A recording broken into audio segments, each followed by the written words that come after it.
Good morning, my name is Valerio Di Lecce and I'm a PhD student in the Electronics and Telecommunications course 24th cycle. The title of my research topic is Characterization and Numerical Simulations of Gallium Nitride High Electron Mobility Transistors for Microwave and Millimeter Wave Power Applications. My tutor is Professor Alessandro Chini. I will start my presentation by introducing gallium nitride high electron mobility transistors and some of the reliability issues of such devices we addressed in our work. Then I will move to illustrating the DC stresses we carried out on our samples. The degradation mechanisms pointed out were studied by means of numerical simulations in order to explain the observed phenomena. I will finally draw the conclusions about my research activity and tell about the work to be carried out in the year 2011. The reasons for the use of gallium nitride over silicon and other compound semiconductors for high power and high frequency applications appear evident just by considering the physical properties of the materials. Gallium nitride's high band gap leads to a higher breakdown voltage and operation temperature.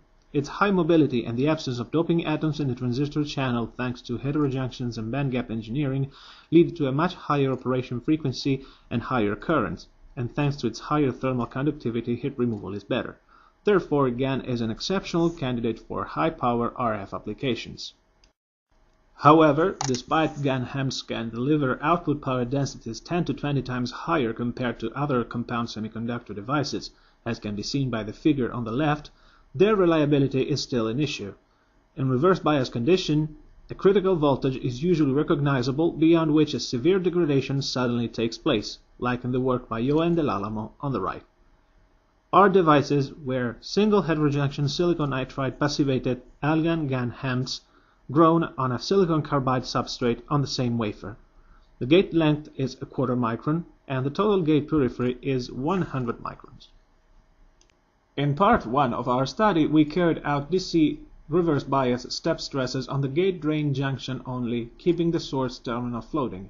Evident results were the decrease of the saturated current and the increase of the output conductance, as can be seen in the picture, as well as the decrease of the peak transconductance and the massive increase of the gate leakage. In the previous works, we carried out analogous stresses on these devices, and by current DLTS measurements, we inferred the formation of an accepted trap density 0.5 electron volts below the conduction band edge.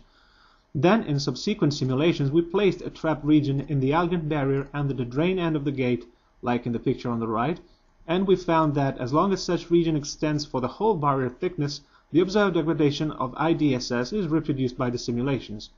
So the aim of this first part of our work is to study the device degradation by changing the trapping region length and the total trap concentration.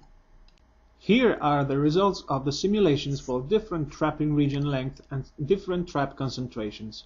We can see that the saturated current decreases as the trapping region size or the trap concentration increase, and that the output conductance tends to increase with the trap concentration if the trapping region is not too long. The reasons for the decrease of the saturation current have been introduced a few slides ago.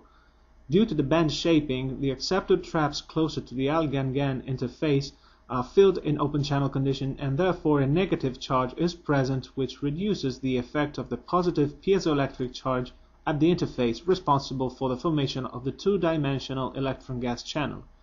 In the end, the concentration of the 2-deg is reduced, and so is the device current. As far as the output conductance is concerned, one thing to note is that the portion of the channel under the trapping region has a lower carrier concentration, as we have just seen. Therefore, this region represents a bottleneck for the flow of electrons. The key aspect is that this bottleneck acts differently according to the device bias. If the drain source voltage applied is low, say a few volts, the horizontal electric field at the gate-drain junction will be low too, and the low electric field means a low energy provided to the electrons, which therefore will not have enough energy to fully pass through the bottleneck.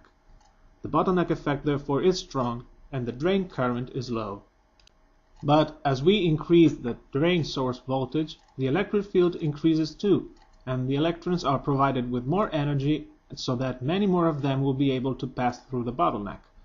So in the end, this bottleneck effect appears to be very influent at low voltage, then it weakens and weakens as the voltage is increased, as we can see from the drain current, which tends to approach the fresh value for higher voltages.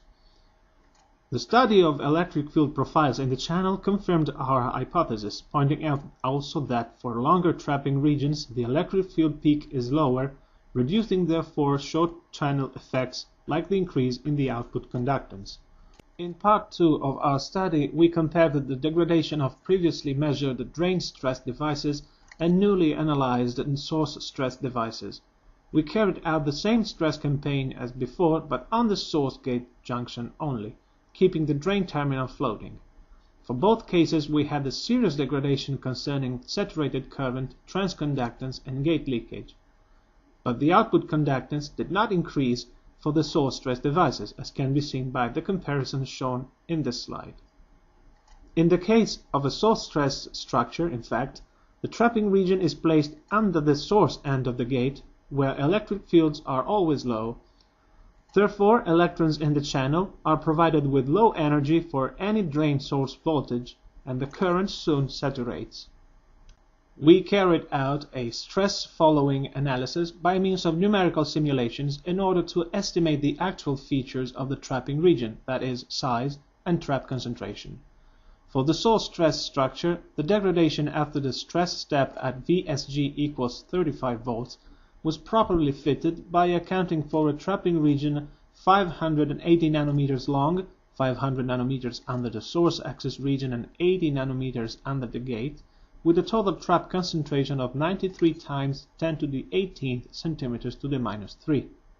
For the drain stress structure, the degradation after the stress step at VDG equals 35 volts was qualitatively fitted by accounting for a trapping region of the same size as before on the drain side of the gate, with a total trap concentration of 130 times 10 to the 18th centimeters to the minus 3.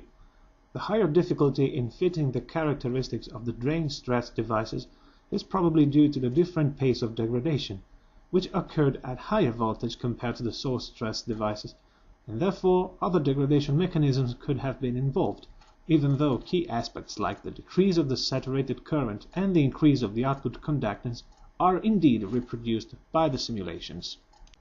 In part 3 of our work, we carried out AC simulations to verify the correlation between the trends of the device transconductance and the cutoff frequency, along with the variation of the trapping region size and trap concentration.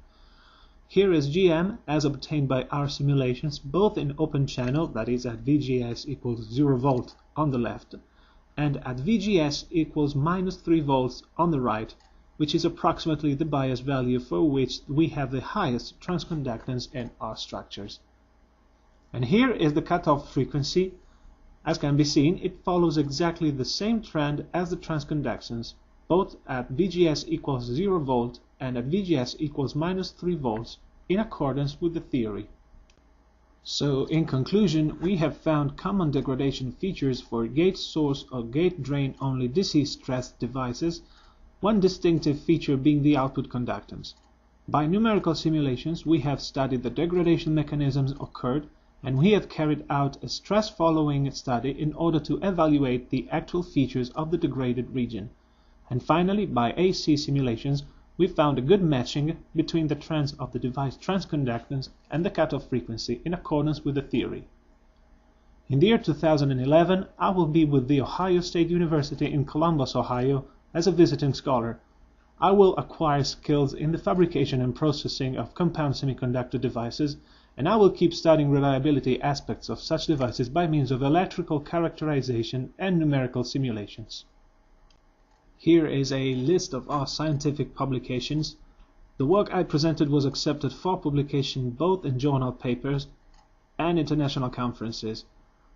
Before concluding my presentation, I just want to say that my PhD research activity is supported in part by the Italian Ministry of Education, University and Research under the FIRB 2006 and PRIN 2007 projects. And that concludes my talk. Thank you all very much for your attention.